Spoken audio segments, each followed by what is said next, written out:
15 সেকেন্ডের নিচে reels video upload করা নিয়ে কিন্তু অনেকের ভিতরে অনেক কনফিউশন তৈরি হচ্ছে যে এক্স্যাক্ট 15 সেকেন্ডের নিচে রিলস ভিডিও আপলোড করা যাবে কিনা, অথবা আপলোড করলে কোনো প্রবলেম হবে কিনা, অথবা 15 সেকেন্ডের রিলস ভিডিও আপলোড করা কি বাধ্যতামূলক নাকি এর নিচেও আপলোড করা যাবে, কোনো প্রবলেম নেই। সবগুলো প্রশ্নের উত্তর থাকবে আজকের এই ভিডিওতে। চ্যানেলে যারা নতুন আসছেন ভিডিওতে লাইক দিয়ে দিবেন, চ্যানেল অবশ্যই সাবস্ক্রাইব করে দিবেন। এমনকি আপনারা কে কয় সেকেন্ডের ভিডিও বেশি আপলোড করেন আপনারাও কমেন্ট করবেন, ঠিক আছে। আর এটা নিয়ে কারা দুশ্চিন্তা আছেন আপনারাও কমেন্ট করবেন, আজকে এখন ক্লিয়ার করে দিচ্ছি, ঠিক আছে। দেখুন, রিলস ভিডিওর লেন্থ কিন্তু 1 মিনিট 30 সেকেন্ড পর্যন্ত, অর্থাৎ 90 সেকেন্ড পর্যন্ত। এখন আমাদের ভিতরে অনেকেরই প্রশ্ন যে আমি যদি 15 সেকেন্ডের নিচে রিলস ভিডিও আপলোড করি আমার কোনো প্রবলেম হবে কিনা। সহজ ভাষায় উত্তর দিলে না ভাই, কোনো প্রবলেম হবে না। এখানে অনেকগুলো বিষয় ম্যাটার করে, সেটা আপনাকে বুঝতে হবে। যদি আপনি বুঝেন তাহলে আপনি কাউকে আর প্রশ্ন করতে হবে না যে ভাই 15 সেকেন্ডের নিচে আমি কন্টেন্ট আপলোড করতে পারবো কিনা অথবা রিলস দিতে পারবো কিনা। আমি সহজ ভাষায় যদি আপনাদেরকে বলি, আমি এখানে যে ভিডিওগুলো আপলোড করছি, ঠিক আছে, ধরুন আমার এখানে অনেকগুলো ভিডিও আছে, ঠিক আছে। আমার এই ভিডিওটা যদি 15 সেকেন্ডের নিচে হয় তাহলে কি প্রবলেম হতে পারে। প্রথম কথা হচ্ছে, ফেসবুক থেকে সাজেস্ট করে আপনি 15 সেকেন্ডের উপরে ভিডিও আপলোড করেন। 15 সেকেন্ড থেকে 16 সেকেন্ড হতে পারে, 17 সেকেন্ড, 30 সেকেন্ড অথবা এর বেশিও হতে পারে। তাহলে ফেসবুকের কাছে এটা কিন্তু লেন্থ কোয়ালিটি কিন্তু তাদের কাছে ইমপ্রুভ করে, অর্থাৎ আপনার ভিডিওটার লেন্থ কিন্তু ঠিকঠাক আছে। কিন্তু 15 সেকেন্ডের নিচে যদি আপনি রিলস ভিডিও আপলোড করেন তাহলে ওটাকে লো লেন্থ কন্টেন্ট হিসেবে তারা ধরে নেওয়া হয়, অর্থাৎ 15 সেকেন্ডের নিচে আসলে ভিডিওর লেন্থ কিন্তু আপনার লো থাকবে, ঠিক আছে। তাহলে ফেসবুক থেকে আমাদেরকে সাজেশন দিচ্ছে যে আমরা 15 সেকেন্ডের উপরে ভিডিও আপলোড করার জন্য। কিন্তু একটা জিনিস মাথায় রাখতে হবে, ফেসবুক এটাকে এখনও বাধ্যতামূলক করে নাই যে আপনি 15 সেকেন্ডের উপরেই আপলোড করতে হবে। 14 সেকেন্ড, 12 সেকেন্ড, 10 সেকেন্ড আপলোড করলে যে আপনার কোনো প্রবলেম হয়ে যাবে অথবা আপনার ভিডিওতে ভিউজ কম আসবে, এই ক্ষেত্রে কিন্তু এই বিষয়টা একদমই ভিত্তিহীন, অথবা এটা আমাদের ভুল কনসেপ্ট, ঠিক আছে।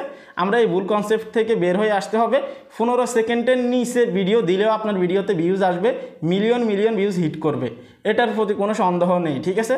তো সেই ক্ষেত্রে আমরা অনেকে ভাবি 15 সেকেন্ডের নিচে কন্টেন্ট বা রিলস দিলে আমাদের ভিউজ কম আসতে পারে কিনা বা কোনো প্রবলেম হবে কিনা। আরেকবার সহজভাবে আমি উত্তর দিচ্ছি, কোনো ধরনের কোনো প্রবলেম হবে না। শুধু একটা জিনিসে কম থাকবে, সেটা হচ্ছে যে মনে করুন আপনি একটা 30 সেকেন্ডের রিলস ভিডিও আপলোড করছেন, আরও একটা কন্টেন্ট আপলোড করছেন আপনি 14 সেকেন্ডে, ঠিক আছে। সেক্ষেত্রে আপনার ওয়াচ টাইম কোন জায়গাটায় বেশি আসবে? অবশ্যই যে কন্টেন্টটা আপনি 30 সেকেন্ডের আপলোড করছেন সেটাতে, কারণ সেটার লেন্থ কিন্তু অনেক বেশি। কেউ অ্যাভারেজ ভিউ ডিউরেশন রাখবে এখানে 21 সেকেন্ড করে, কেউ দেখবে 30 সেকেন্ড করে। অ্যাভারেজ ভিউ ডিউরেশনের কথা বললে এখানে অনেক সময় দেখা যায় 21 সেকেন্ড বা 20 সেকেন্ড, ঠিক আছে। আর 14 সেকেন্ডের যে রিলস ভিডিওটা আছে এটাতে অ্যাভারেজ হয়তো 9 থাকবে, 10 থাকবে বা আরও বেশি থাকতে পারে, অথবা 7 সেকেন্ড 8 সেকেন্ডও থাকতে পারে, ঠিক আছে। সেই ক্ষেত্রে অ্যাভারেজ ভিউ ডিউরেশন হিসেব করলে কিন্তু 30 সেকেন্ডের যে রিলস ভিডিওটা আপলোড করছেন সেটাতে বেশি ভিউ ডিউরেশন অথবা ওয়াচ টাইম, ঠিক আছে। আর ছোটো যে ভিডিওটা আপলোড করছেন এটাতে ওয়াচ টাইম কম, এই হিসেবে এঙ্গেজমেন্ট একটু কম থাকবে। তাহলে এটাই বলা যাচ্ছে অ্যাভারেজ ভিউ ডিউরেশন একটু কম আসবে এবং এঙ্গেজমেন্ট একটু কম আসবে, সহজভাবে বললে, ঠিক আছে। কিন্তু বিষয়টা এরকম না যে আপনার ভিডিও ভাইরাল হবে না। শুধু এখানে একটাই কথা, ডিউরেশন যত কম হবে আপনার বা ভিডিও লেন্থ যত কম হবে আপনার ওয়াচ টাইমটা একটু কম আসবে, সেক্ষেত্রে এঙ্গেজমেন্টটা একটু কম আসবে। আবার দেখা যায় কি, আপনি যদি 8 সেকেন্ড 10 সেকেন্ডের ভিডিও আপলোড করেন, সেখানে যদি আপনি সিটিয়ে দিতে পারেন, কমেন্ট বক্সে যদি আপনার অডিয়েন্সকে নিয়ে যেতে পারেন, সেক্ষেত্রে কিন্তু আপনার এটা ফোসায় আসবে, ঠিক আছে। আপনার কোনো ধরনের কোনো প্রবলেম হবে না। তাহলে আমরা যে কনসেপ্টে আসি যে রিলস ভিডিও 15 সেকেন্ডের নিচে আপলোড করলে আমাদের কোনো প্রবলেম হবে কি না ভাই, কোনো প্রবলেম হবে না। শুধু ফেসবুক থেকে আমাদেরকে বলে যে আপনি 15 সেকেন্ডের উপরে কন্টেন্ট আপলোড করেন, এটা বাধ্যতামূলক না যে আপলোড করতেই হবে। এখন আমি আপনাদেরকে সহজ ভাষায় যেটা বলবো এটাই আপনারা মাথায় রাখবেন সব সময়, ঠিক আছে।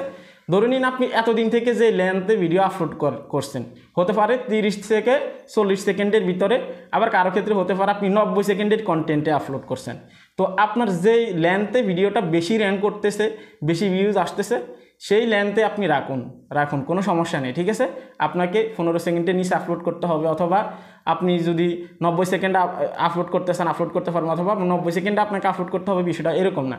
আপনি যদি আগে থেকে 10 সেকেন্ডেও আপলোড করেন, ভালো ভিউজ আসে, সেই লেন্থ আপনি ধরে রাখুন, কোনো সমস্যা নেই, ঠিক আছে। সহজ ভাষার উত্তর হচ্ছে এগুলো। আপনারা অনেকেই ভাবেন যে হয়তো এখান থেকে ফেসবুক থেকে আমাদেরকে কোনো ইস্যু দিবে বা কোনো প্রবলেম, যেহেতু আমরা এখানে ইনসাইটসে গেলে দেখতে পাই যে আমাদের 15 সেকেন্ডের নিচে আমাদেরকে আপলোড করতে মানা করতেছে জাস্ট এটা সাজেশনের ক্ষেত্রে, অন্য কোনো কিছু না। আশা করি বুঝতে পারছেন। তারপরেও যদি আপনাদের বুঝতে অসুবিধা হয় কমেন্ট বক্সে কমেন্ট করবেন, আমি রিপ্লাই করবো ইনশাল্লাহ। এবং কি রিসেন্ট আজকে একটা কন্টেন্ট মনিটাইজেশনের ভিতরে ছোট্ট একটা আপডেট আসছে ট্রেন্ডিং হ্যাশট্যাগ নিয়ে। আপনারা চাইলে ভিউজ বাড়াতে পারবেন এই ট্রেন্ডিং হ্যাশট্যাগ থেকে। যদি বিষয়টা ক্লিয়ার হতে চান এখনই এই ভিডিওতে ক্লিক করুন। সবাই ভালো থাকবেন, আল্লাহ হাফেজ।